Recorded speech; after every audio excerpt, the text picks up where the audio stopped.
One moment you feel like you're a puppet. You're just on the end of strings. The next minute, you suddenly realize that everything that you are aware of is inside your brain. So it's all you. And you get the two feelings go together.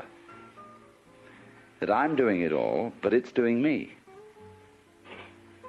And this worries people when they get this feeling, because they don't know which to decide. In the West to the fascinating ideas of the Far East, the wisdoms of the Orient.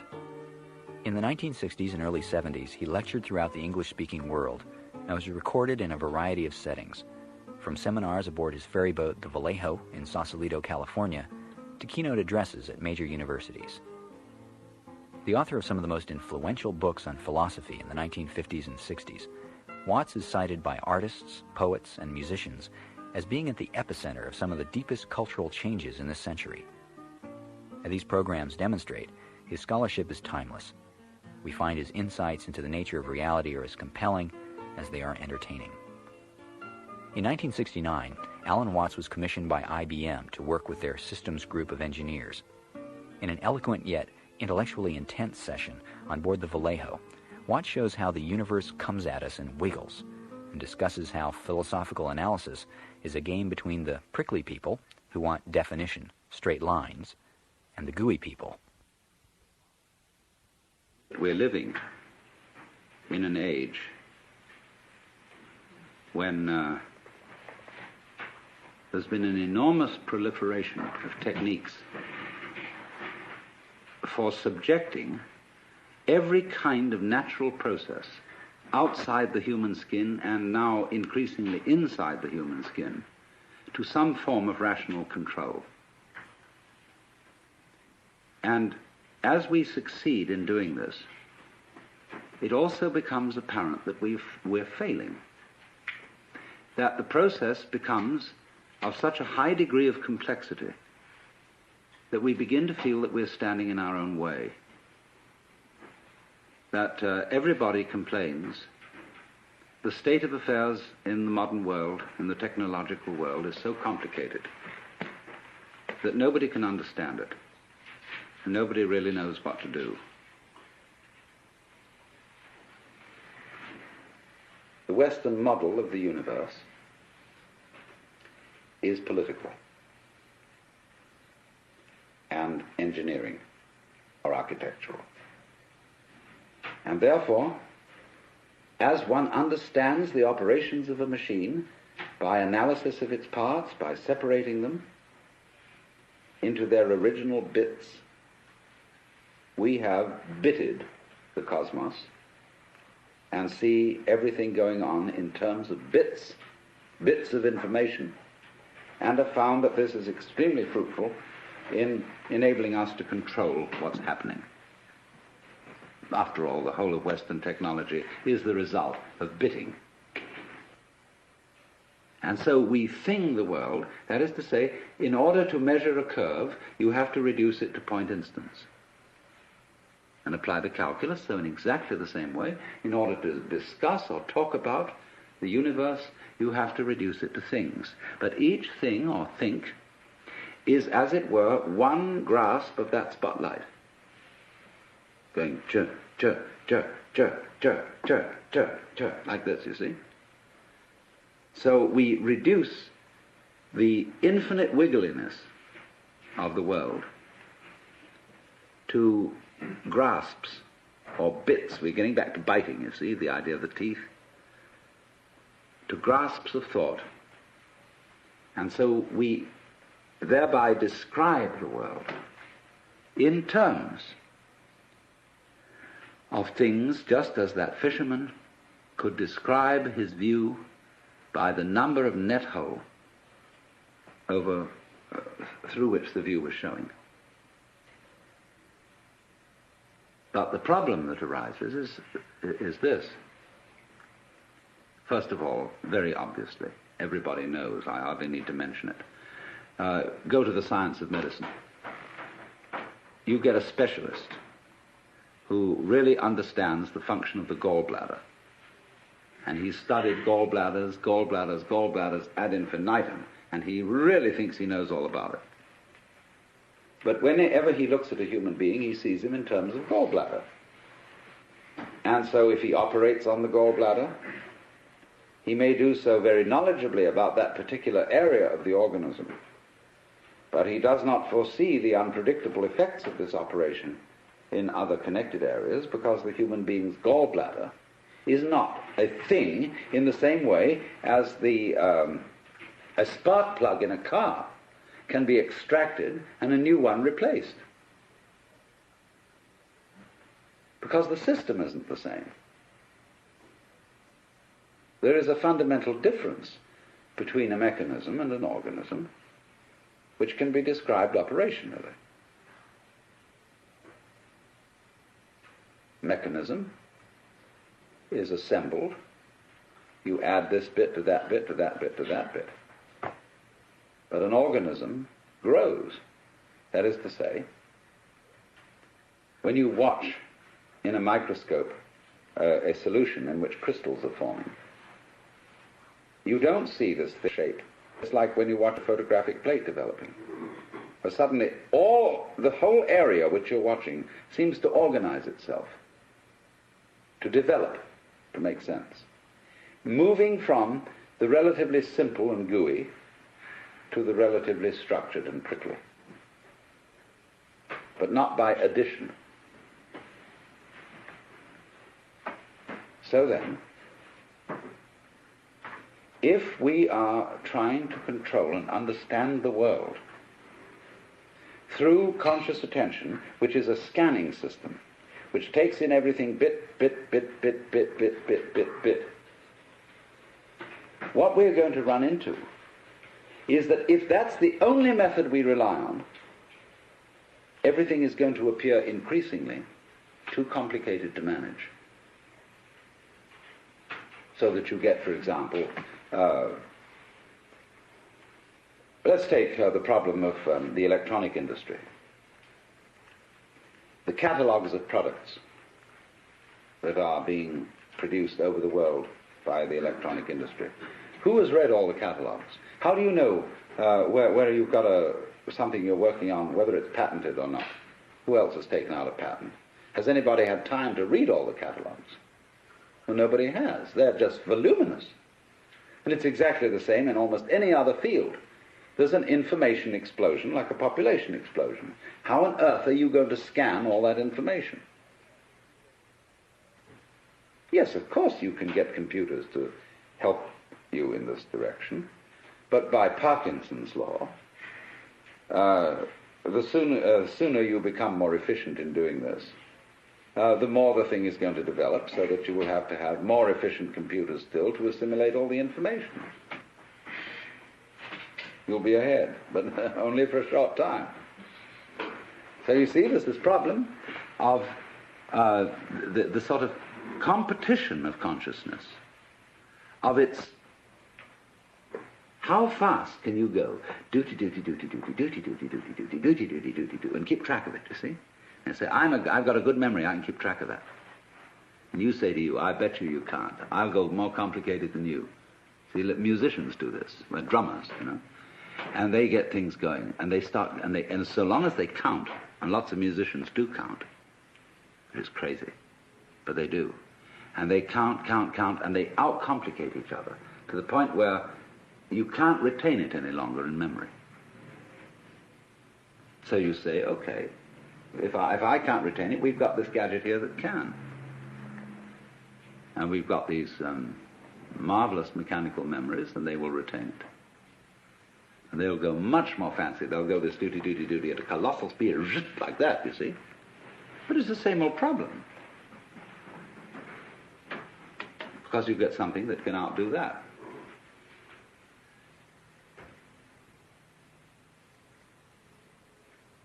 So we end up asking,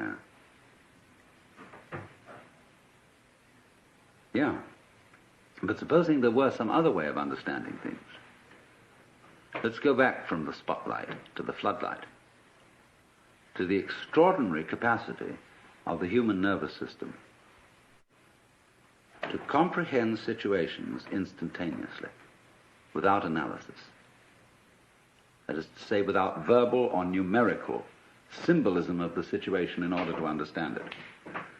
I hope you understand what I mean by that. It's clear. We do that. We have this curious ability of pattern recognition, which the mechanical systems have only in a very primitive way. Xerox have put out a machine which recognizes figures written in almost anyone's handwriting, provided their handwriting is fairly grade school and normal. But a computer has a terrible time trying to recognize the letter A when it's printed in, say, sans serif, Gothic, longhand, or whatever kind of A you may write. The human recognizes instantly this pattern, but the computer is still at a disadvantage here. It seems to lack a kind of capacity I would call field organization, because it's all punctive, it's digital. It is like a newspaper photograph, you know, which when you look at it under a microscope is all dots. Now, so the problem is this.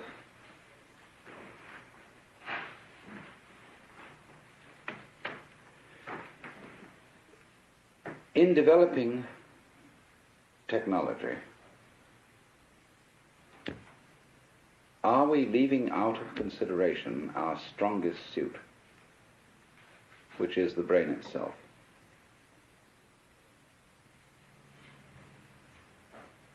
See, we are at a situation where the brain is still not really worked out by even the most competent neurologists.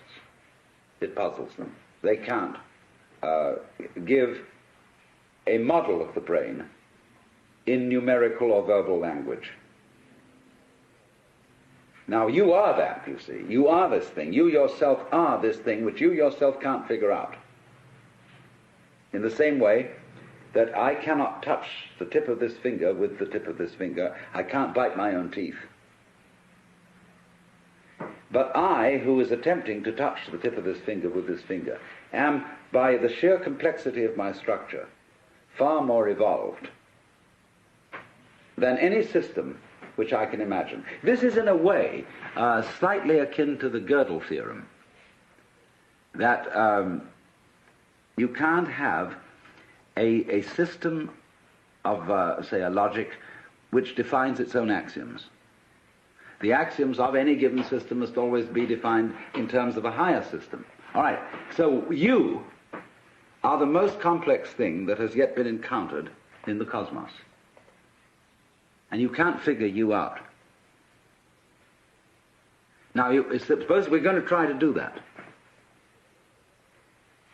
and become, as it were, completely transparent to ourselves so that we entirely understand the organization or the mechanics of our own brains.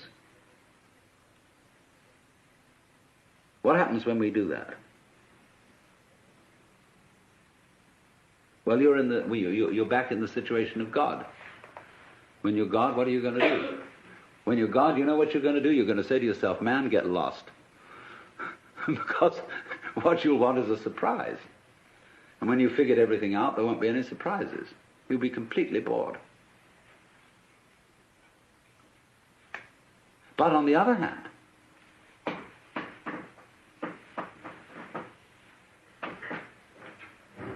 a person, I would say, who is really functioning completely is basically a person who trusts his own brains and permits his brain to operate at a more optimal level. In other words, he knows how to think things out, but he makes his best discoveries without thinking. In other words, you all know very well the processes of creative invention. You've got a problem, you think it over, and you can't find out any answer to it because the digital system of thinking is too simple, too clumsy to deal with it. It's more complex. There are more variables than can be kept in mind at one time. So you say, I'll sleep on it. or you go to the Institute of Advanced Studies at Princeton, Behavioral Sciences at Stanford, where they pay you to goof off, which is highly excellent idea. And you moon around, and you've got a blackboard, and you look out the window and pick your nose, and so on. And your brain eventually hands you the solution to the problem. And you immediately, because you have technical knowledge, you recognize that's a solution. But then, naturally, you go back and check it. And you work the bit-by-bit form of thinking on it and see, now, does it come out in those terms? And if it does, everybody will agree with you, yes, that's the answer. But if it doesn't come out in those terms, they won't agree with you, because you haven't subjected it to the socially acceptable, traditional form of analyzing knowledge. But here's the problem. It takes an awful long time to check these things out. It takes an awful long time to arrive at the solution which you got like that by a purely calculative process. Most of the situations of life are such that they don't wait for us to make up our minds. So that an enormous amount of carefully worked out scientific knowledge is trivial. It's all very well, very finely worked out, but much too late. Because life comes at you from all sides, all over, everywhere at once. And the only thing you've got to deal with that is the thing inside here, in the skull. Now, I'm not saying this to put down all this marvelous work of calculation, brought to immense sophistication electronically and so on. Not at all, because actually you people are the first people to understand the limitations of your own kind of knowledge. And you're going to have to tell the politicians about this. They don't understand. They think that this kind of knowledge is the answer to everything. And I think most of you know it isn't.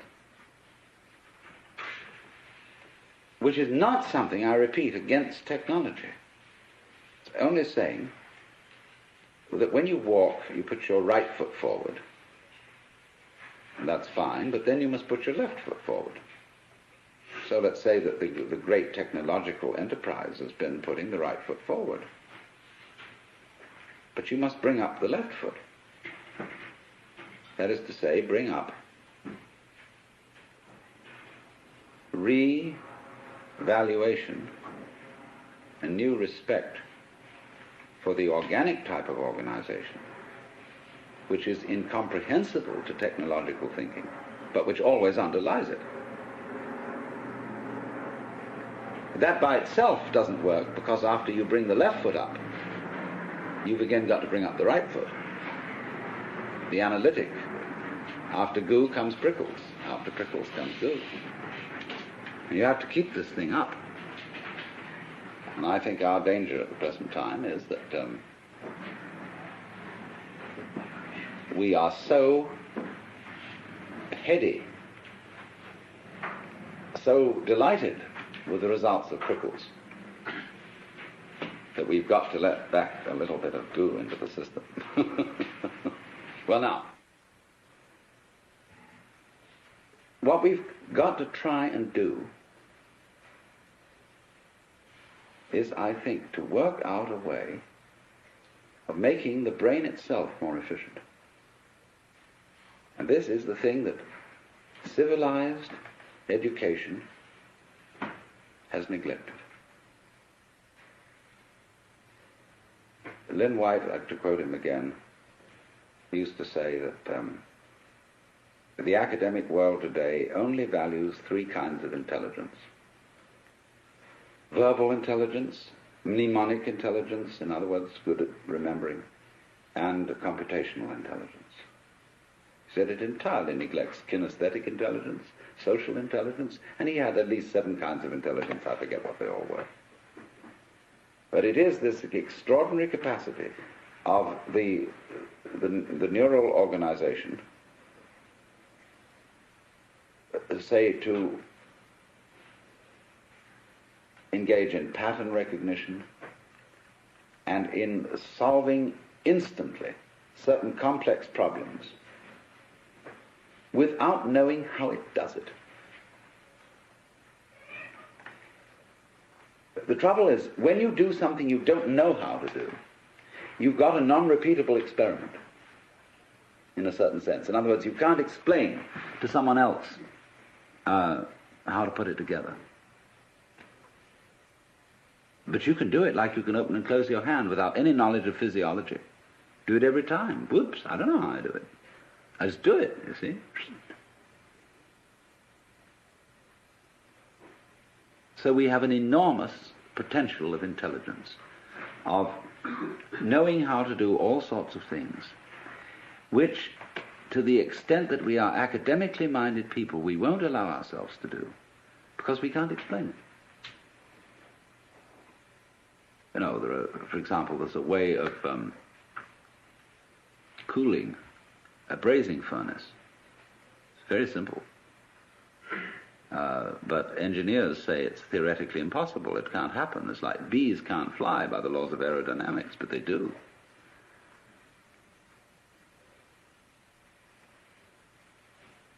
So the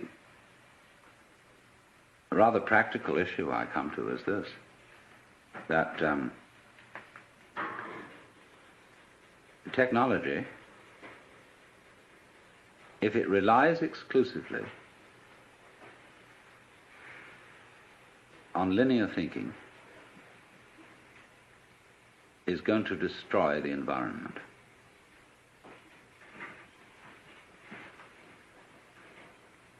It's going to become too complicated to handle. Man is going to be like the dinosaur, which had to have a brain in its head and a brain in its rump because it was so big. You know, the caveman kept a dinosaur, and when he went to bed at night, he'd clump it on the tail with a club, and it'd scream at 8 o'clock in the morning. Wake him up. And it seems to me we're getting into that kind of saurian situation with our technology, which is going to lead us to extinction. So the question is,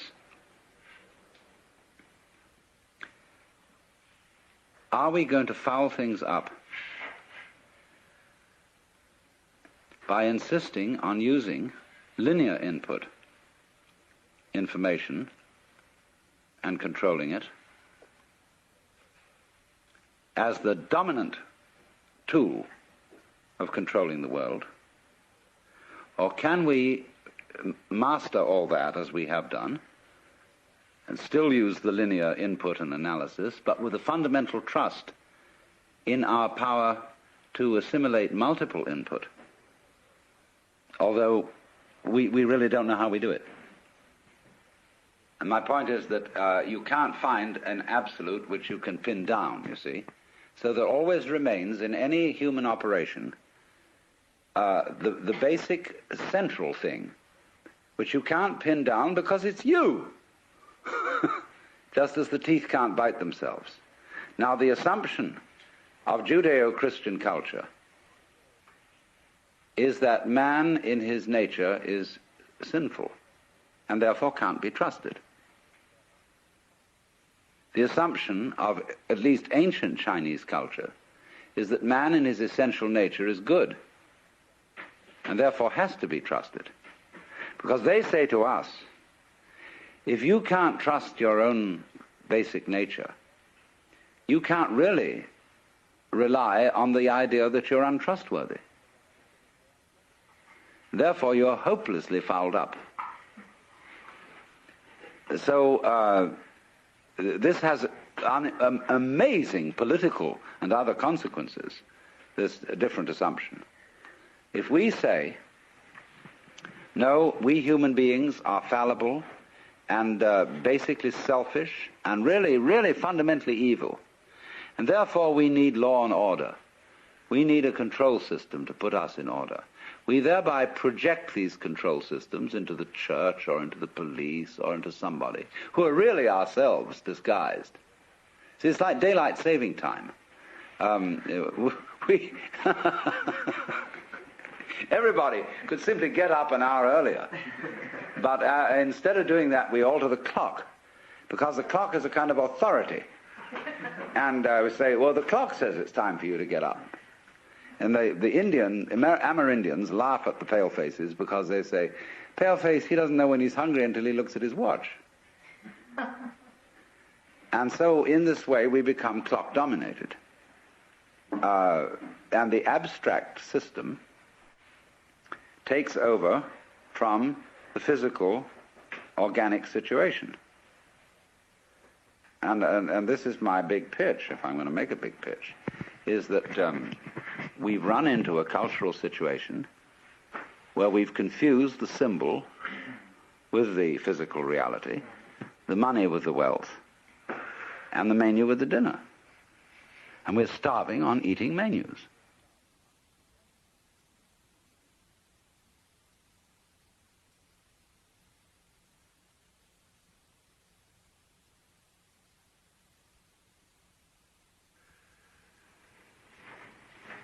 Well, now, what I want to do is have a mutual brain-picking session.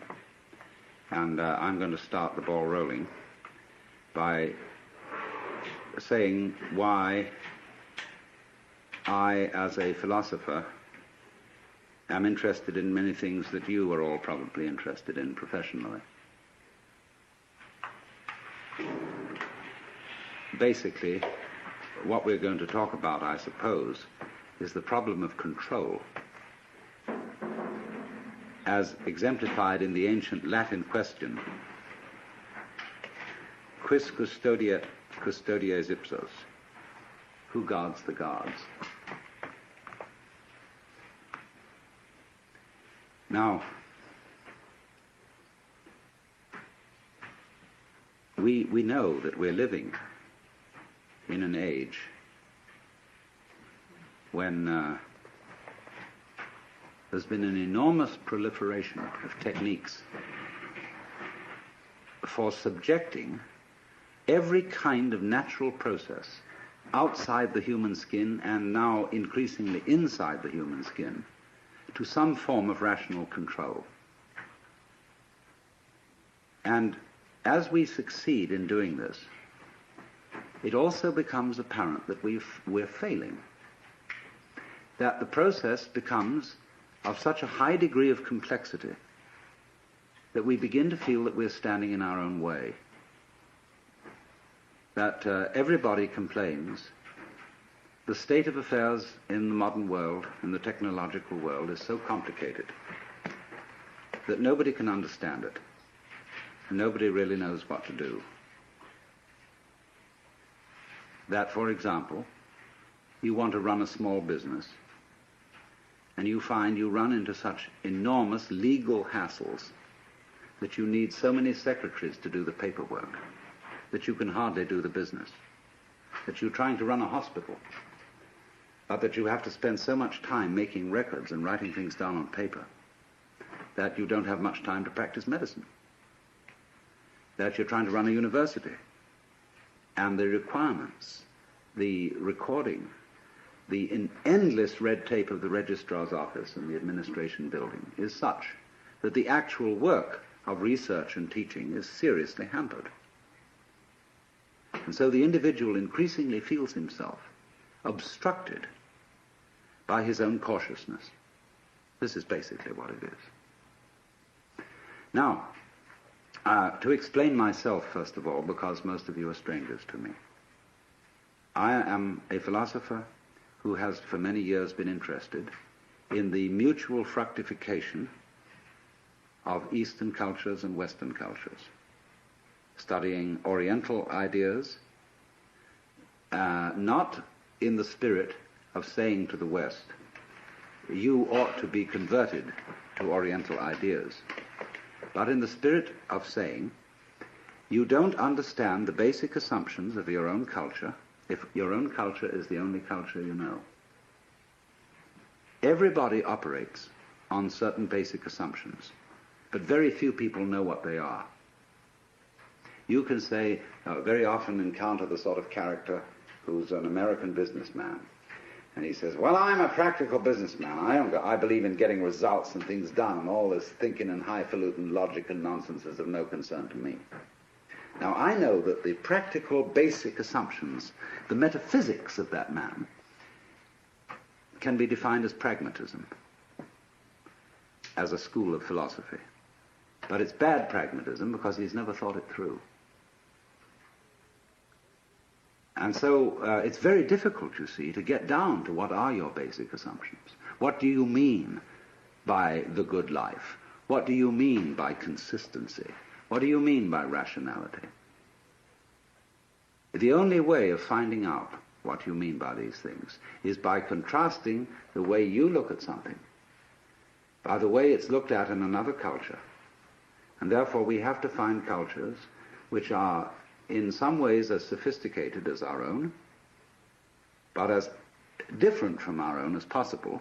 And of course, for this purpose, I always thought that the Chinese were optimal, and the Indians, the East Indians. And that by studying the ideas of these people, by studying their life goals, we could become more aware of our own. It's the old principle of triangulation.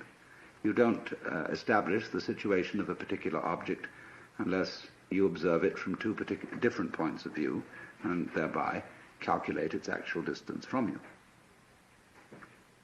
So by looking at what we are pleased to call reality, the physical world, from the basic standpoints of different cultures, I think we're in a better position to know where we are than if we only have one single line of sight. And therefore this has been my interest and my background. And arising out of this, there has come a further question, which I would call the problems of human ecology. How is man to be best related to his environment, especially in circumstances where we are in possession of an extremely powerful technology and have therefore the capacity to change our environment far more than anyone else has ever been able to do so? Are we going to end up not by civilizing the world, but by Los Angelizing it? In other words, are we going to foul our own nest as a result of technology? But all this gets down to the basic question is, really, what are you going to do if you're God? If, in other words, you find yourself in charge of the world through technological powers, and instead of leaving evolution to what we used to call in the 19th century the blind processes of nature, that was begging the question to call them blind. But at any rate, we say we're not going to leave evolution anymore to the blind forces of nature, but now we're going to direct it ourselves, because we are increasingly developing, say, control over genetic systems, control over the nervous system, control over all kinds of systems. Then, simply, what do you want to do with it? But most people don't know what they want, and have never even seriously confronted the question of what they want. You ask a group of students to sit down and write a solid paper of 20 pages on what is your idea of heaven. What would you really like to happen if you could make it happen? And that's the first thing that starts people really thinking, because you soon realize that a lot of the things you think you would want are not things you want at all. Supposing, just for the sake of illustration, you had the power to dream every night any dream you wanted to dream. And you could, of course, arrange for one night of dreams to be 75 years of subjective time, or any number of years of subjective time. What would you do? Well, of course, you'd start out by fulfilling every wish. You would have routs and orgies and all the most magnificent food and sexual partners and everything you could possibly imagine in that direction. When you got tired of that, after several nights, you would switch a bit and you'd soon find yourself involved in adventures and contemplating great works of art, fantastic mathematical conceptions. you would soon be rescuing princesses from dragons and all sorts of things like that. And then one night you'd say, now look, tonight what we're going to do is we're going to forget this dream as a dream. And we're going to be really shocked. And when you woke up from that one, you'd say, ooh, wasn't that an adventure? Then you would think more and more far-out ways to get involved and let go of control, knowing that you'd always come back to center in the end. But while you were involved in the dream, you wouldn't know you were going to come back to center, be in control. And so eventually you would be dreaming a dream in which you found yourselves all sitting around in this room, listening to me talking, all involved with the particular life problems which you have. And maybe that's what you're doing.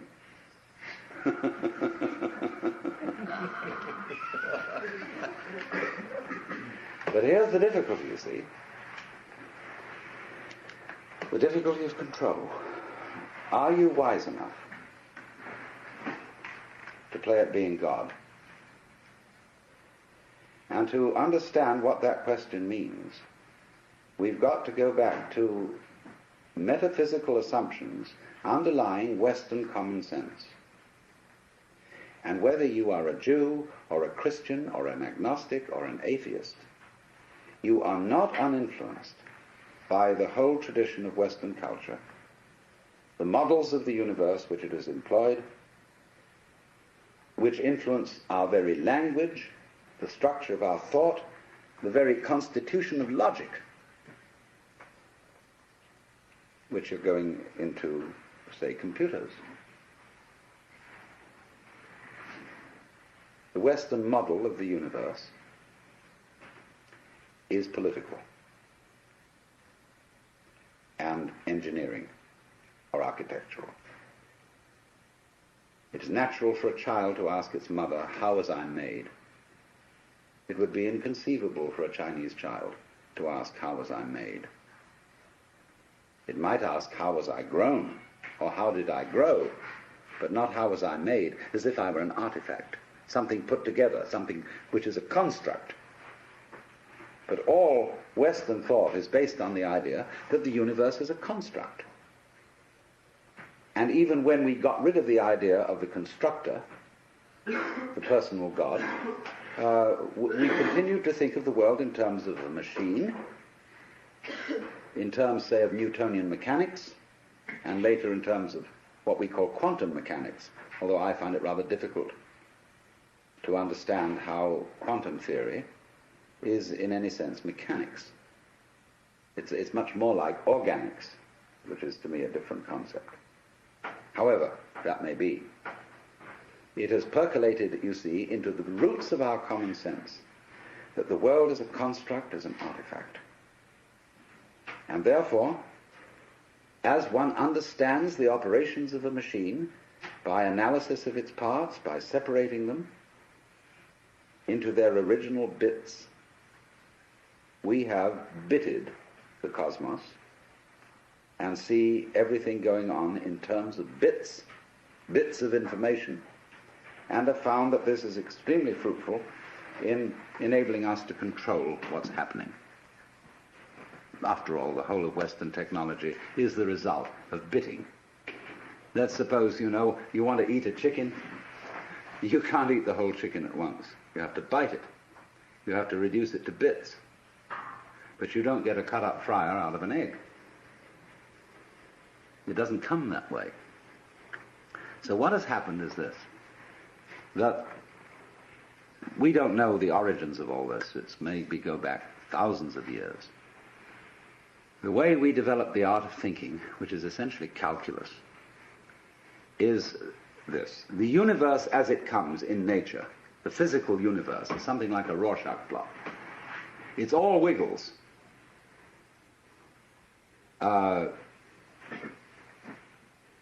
We who live in cities are not really used to this because we build everything in straight lines and rectangles and so on. Wherever you see this sort of thing, you know human beings have been around because they're always trying to straighten things out. But nature itself is clouds, is water, is the outlines of continents, is mountains, is biological existences, and all of them wiggle. And wiggly things are, to human consciousness, a little bit of a nuisance,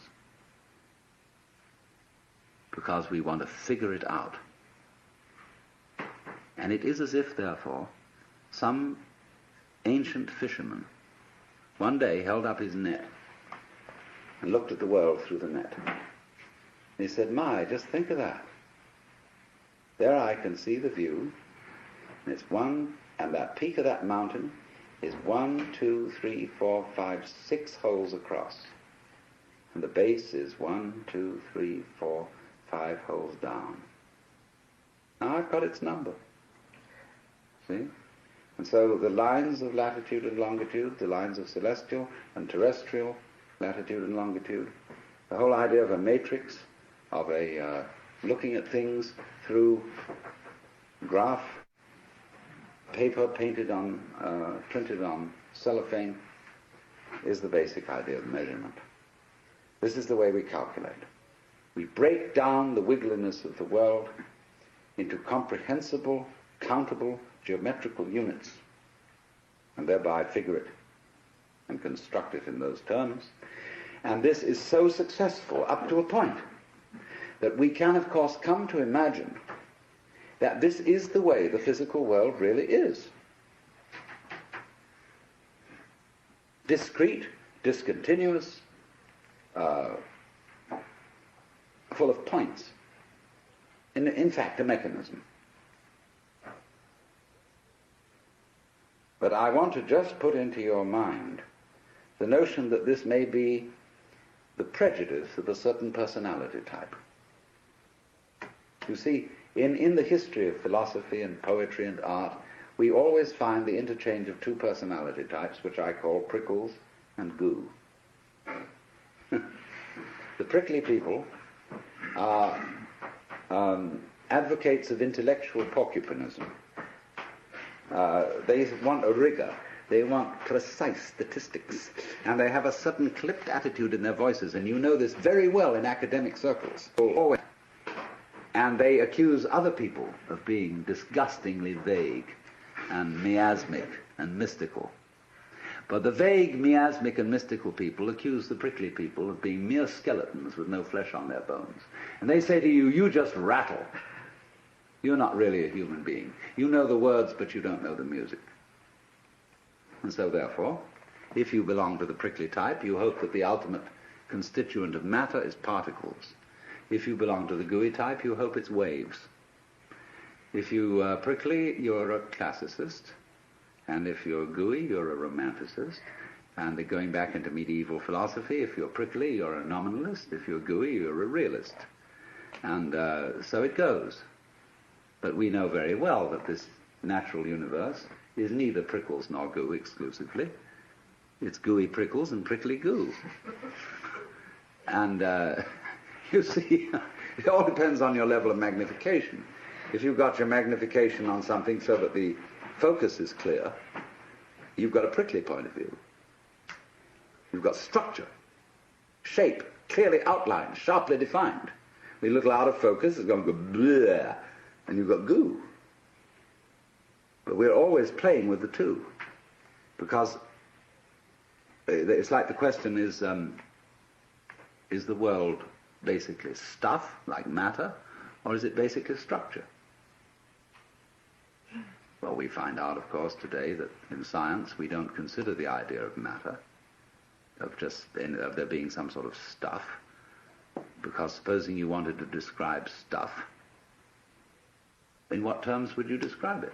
You always have to describe it in terms of structure, something countable, something that can be designated as a pattern. So we never get to any basic stuff. It seems to me that this way of thinking is based on a form of consciousness which we could best call scanning. The capacity to divide experiences into bits is somehow related to a physical facility which corresponds to sweeping a radar beam or a spotlight over the environment. The advantage of the spotlight is it gives you intensely concentrated light on restricted areas. A floodlight, by comparison, has less intensity. But if you examine, say this room were in total darkness, and you used the spotlight, very thin beam, and you scanned the room with it, you would have to retain in memory all the areas over which it passed, and then by an additive process, you would make out the contours of the room. And it seems to me that this is something in which civilized man, both in the East and in the West, has specialized. In a method of paying attention to things which we call noticing. And therefore it's highly selective. It picks out, it's punctive. It picks out features in the environment which we say are noteworthy and which we therefore register with a notation. Be it the notation of words, the notation of numbers, or such a notation, say, as algebra or music. So that we notice those things, only those things, for which we have notation. When a child, very often child will